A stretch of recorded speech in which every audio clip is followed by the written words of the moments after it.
الأولمبية بسوسة، حيث نتابع اللحظات الأخيرة قبل تتويج فريق النجم الرياضي الساحلي بلقب الكأس الإفريقية الممتازة بانتصاره على الأهلي المصري بنتيجة 28 مقابل 24.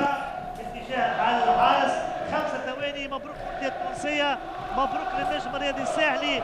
28-25 الكأس الممتازة للنجم الرياضي الساحلي.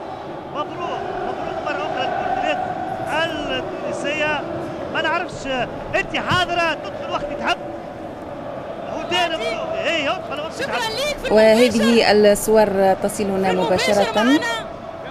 نتابع آخر لحظات من القاعة الأولمبية. مبروك للمدرب سامي سعيدي. ظهر لي مباراة النتيجة النجم الساحلي 28 الحمد لله يا رب مقابل 25 للأهلي المصري. لكن كنا ممنين، حطونا العصا في العجلة. طبعا وسنعود أصحاب القلوب المريضة.